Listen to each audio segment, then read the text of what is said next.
짧은 논평 하나 하죠. 예, 예. 대한애국당에 대해서도 좀 논평을 해주시기 바랍니다. 예.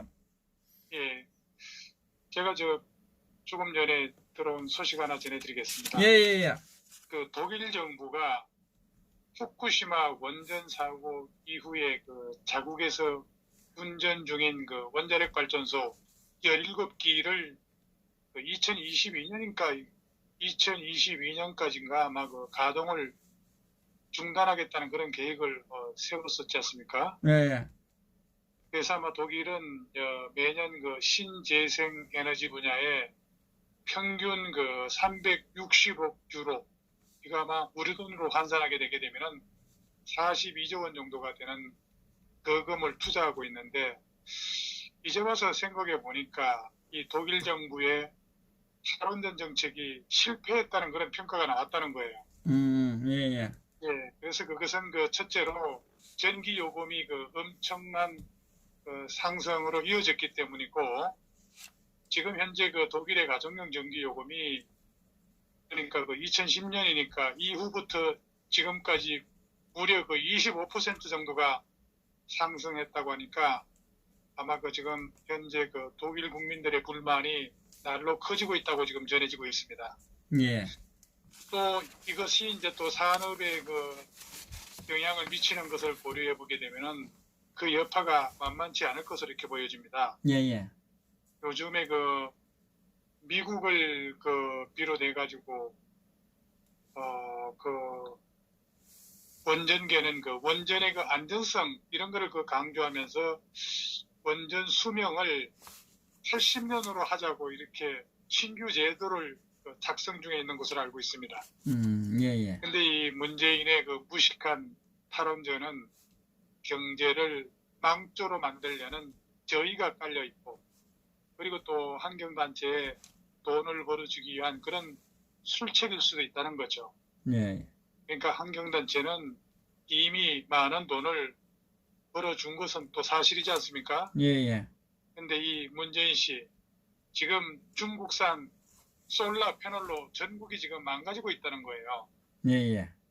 뭐 이제 더 망가뜨리려고 해도 국민과 그리고 또 이제 지역 농민들이 완강히 그 반대를 하고 있기 때문에 이 솔라 발전을 더 하고 싶으면은 이제 뭐 청와대 앞마당 공터에 중국산 솔라 패널로 덮어 씌워야 될 겁니다.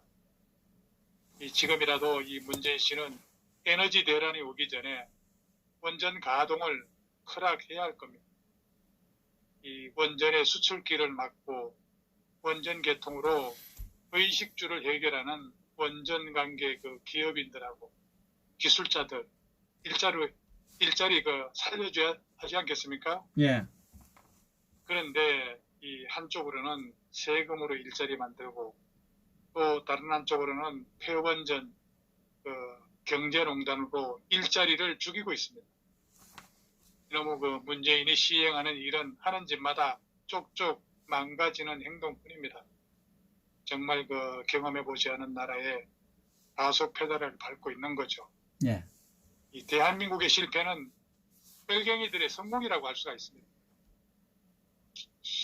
그리고 오늘 이 대한민국 군 장성급 인사가 있었어요. 예.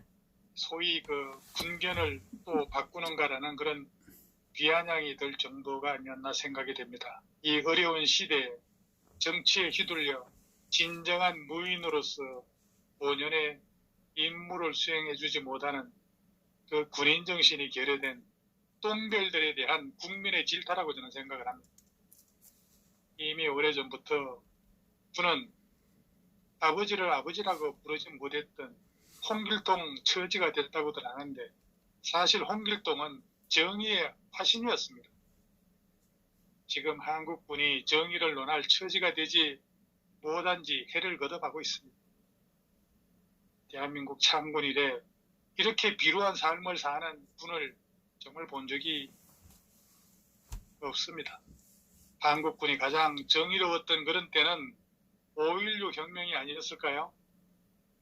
단군 이래 내내 중국에 뒤처지며 어버이 나라로 섬기던 엽전을 처음으로 중국보다 앞선 나라로 만든 게 저는 5.16 혁명이었다고 생각합니다. 예. 그런데 군과 국정원은 우리 국민의 최고 안전을 책임지는 주요 기관인데 그런 조직까지 주사파 눈치를 보면서 제대로 국민들한테 정보를 전달하지 못한다면 정말 이 나라는 끝이라고 할 수 있습니다. 오죽하면은 국방부, 국정원이라는 말이 생겨났을까요? 정말 수치스럽지 않을 수가 없습니다. 그리고 국방백서에서는 북한을 적이라는 표현이 지금 삭제가 됐고 북한이 현존하는 가장 위협적인데도 적을 적으로 부르지 못하고 훈련을 해도 훈련했다고 떳떳하게 말을 못하고 그리고 스텔스 얼마 전에 그 스텔스 전투기 F-35가 우리나라에 왔는데 그 도착 환영 행사는 했는지도 모를 만큼 조용하게 지나가 버리고 말았습니다.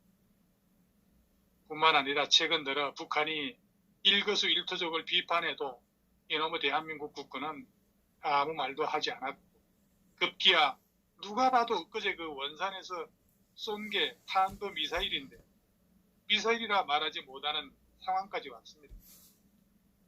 군인도 어찌 보면은 직업이고 처자식 책임져야 하는 가장이면 맞습니다.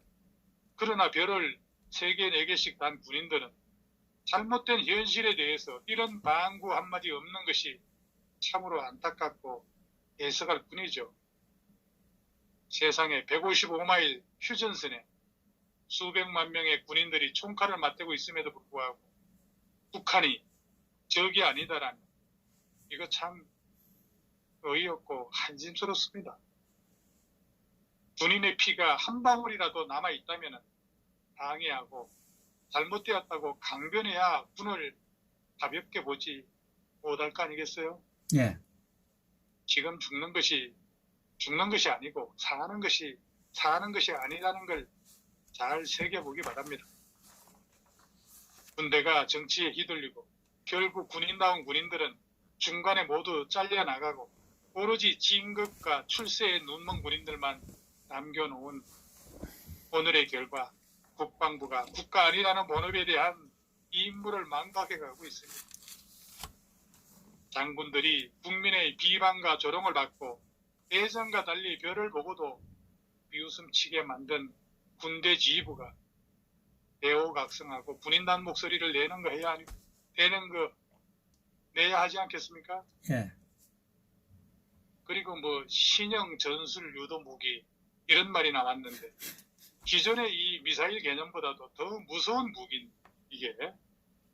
그런데 이 말장난도 정도껏 해야지.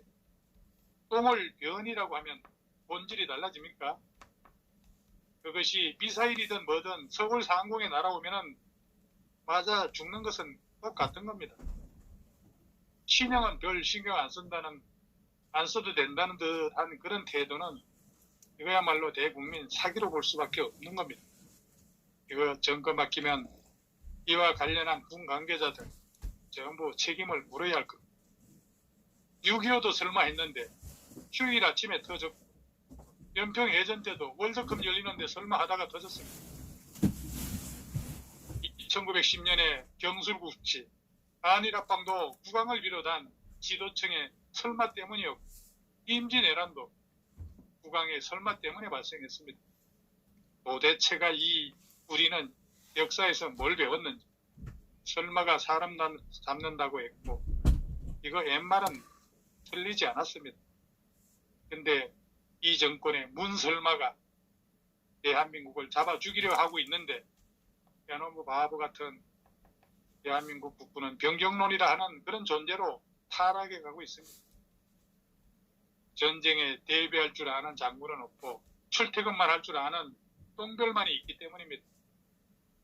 평화 왼손으로 지킬 수 없습니다.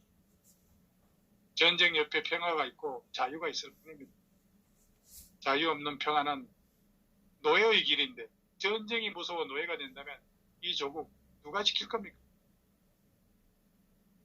그리고 그제 문재인이 사회 원론가 뭔가 이 초청 간담회에서 보니까 소위 원로라고 하는 자들도 자기 편 사람들만 불러놓고 지 말만 하고 남의 말은 눈꽃만큼도 듣지도 않고 또 종북 타령에다가 적폐 타령, 남 탓에 이유만 쫙 늘어놓고 시간 낭비, 국고 낭비, 정력 낭비만 했습니다.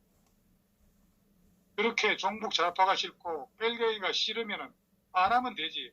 왜 당신 보고 굳이 뺄갱이 하라고 하든 뭐 지금 좌우 구분이 없어졌다고? 문재인이 이 헛소리 작작하기 바랍니다. 지금은 과거보다 훨씬 더 삭막해졌어요.